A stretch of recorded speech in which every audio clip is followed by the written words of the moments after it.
تماشاوان هیجان همه وگرن بری 41 سالان ایرو 41مین سالوگر کمبرا عربیه.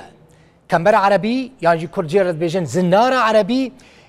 پروژه که نجات پرست آن رژیم بعث بو که ده 24 حزیران سال 1974 یعنی وکه ایرو لحریم جزیره یا روجوای کردستان بیکات بو. کمبرا عربی به درجه 305 کیلومتران درجه و کورانیا و جیپانیا و جی 15 حتی 15 کیلومتران لسر خط سینوری یا نابرا باکرو روجاوای کردستان ده اما جوارا کمبرا عربی و ایزاح بکن لسر وی ویدیو له هر وها ویل گل من لیکولینر دکتور آزاد جی هبه اما بهفرا بواب بدن ناس کرن الافکا کمبرا عربی چیه دکتور بخیراتی بری هر تشتی اگر حوالی من او نشان بدن خازم بزنم بله تماشاوان اینجا روجاوای کردستان جبو آگاهیه که انفورماسیونه که بدم و روجاوای کردستان جعفرینه دست بید که به دیری که لسر سینور باشور کردستان دقیقه باجار این سرکه ین روجاوای کردستان عفرین کوبانی باجار سرکه نه سرکانی دربیسی عمود قامشلو حتی به دیری که ده یعنی سینور حتی سینوره کمبر عربی زنار عربی کوبانی هریما و کوبانی و عفرین نتی دابون دکتور زنار عربی جسرکانی حتی دیری که دست پیدا کرد پارزگاه جزیره بود سینور پارزگاه جزیره نابرا تل ابيض و سرکانی ده آها یعنی هریما کوبانی و هریما عفرین نتی دابون تنه لهریما جزیره سبب چی بود دکتور که تنه لهریما جزیره کمبر عربی دست پیدا کرد او براستی دست پیک عرب کردن سوریا شامی دست پیکر کردین شامی دوباره سال 1952 او بجنه مرسوم یاسا 193 1952 درکت دوره سینور همی ملک کنترل کرد اج ادلبی شو همو سینور حتی سینور ادلبی جی گنده کردانه او تف دست پیکر بو رنگ زناره ملک آوایی کنترل کردن نگهنه کرده کرد ناوی خونن ویسن پروسس پشتیوی وقت جمال عبد الناصر ده قوناغه که تستی تجربی هات کردن اجبو عرب کرنا پارزگاه حسچا جزیره اجبر او جهه استراتژی بود نابرا کردستان باکور و باشور ده بو و تفگرا کردیل پیش کد رابو 10 گند السرچم خابور و قصرك للدربيسيه وزهيري ومحمودي سرچمي دجله وقتها جمال عبد الناصر سرچمي دجله اف قناغا يكيبو وقتيست كيبوش بو عرب كرني بكمر عرب شكو داري انين عرب جارا يكمين زمان جمال عبد الناصر حمي بارزغها انين سلميه انين ادلب انين حمي بارزغي سوري انين ورج بو عرب كرني اجبر جوان بارزغهان انين لا جندين كردان لهريمين كردان بجيكر او كرد كدا چند بله جهين واله هبون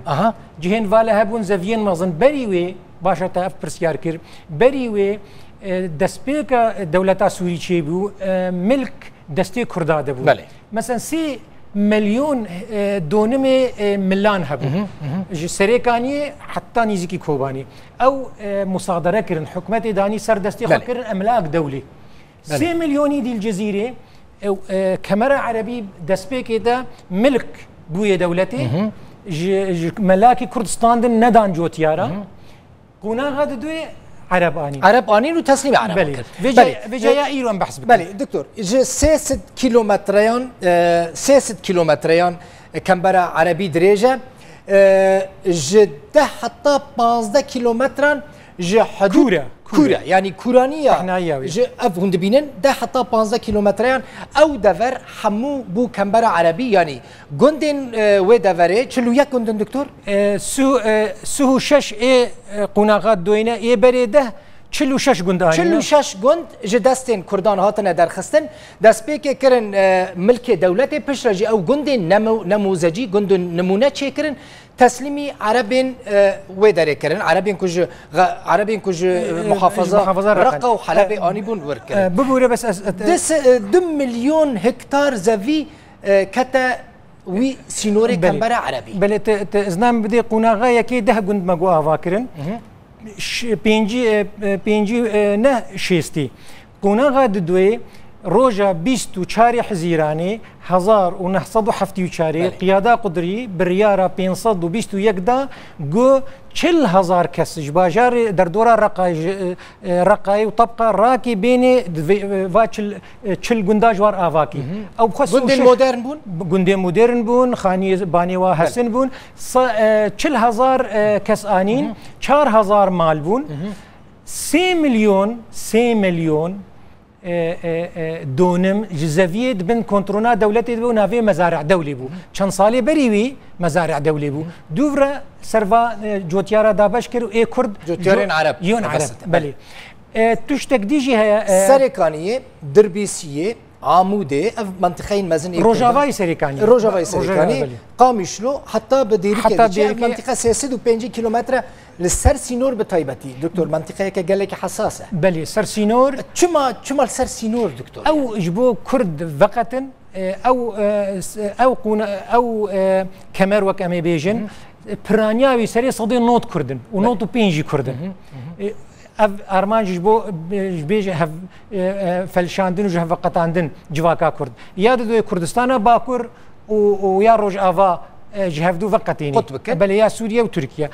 وهروها يا باشورجي البرجمي دجلي حتى تلكوچرو ام بين جير شنغالي او جي تشتن فيرانجي تشكل بلي ام درباسي روبالادن ببن ديريكي حشت غند يا يازدا غندن يازدا غند ديريكي كتنا ديريكي بلي بانا قصر دسبيت كي بلي حتى سينيور تربسبي قوناغ دسبيت قوناغا ددوي انا حشت بشرا بون قوناغا يكي ددوبون يا عبد الناصر قامشلو دازدا غند بلي افين بونا غندي نموذجي عمودي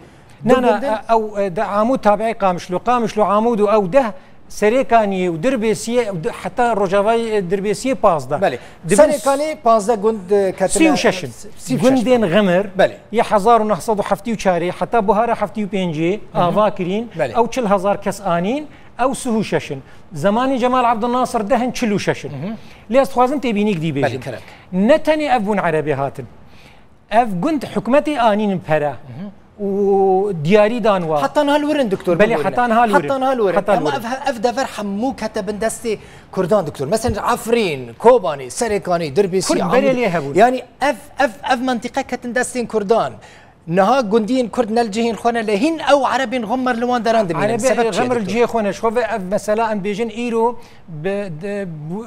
چلو یک سال درباس بي سيرفي مناسبه هل وسط سياسي دوي چبي اف زاويه نهايه دولتي بون اش سالين بينجيا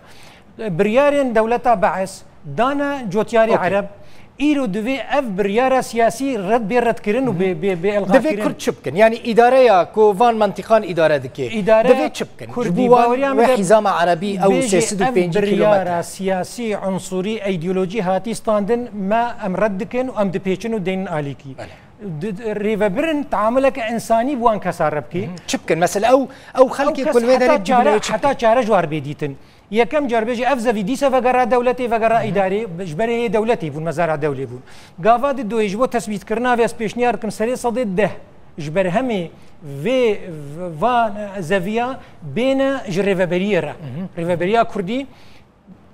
دوی هلوستکی بستینی افزوی نیوا جوتیارا نو جوتیار جی دزانن مهوانن دوی جهنه دن جوان عربان را ورن او چاره وقت کشا کرکوکی اف چاره هلوستا سیاسی به تثبیت کرنها جبو قیران مظن نبی و اف کسین هجی مروفن هاتنا کوچبر بونه چینا به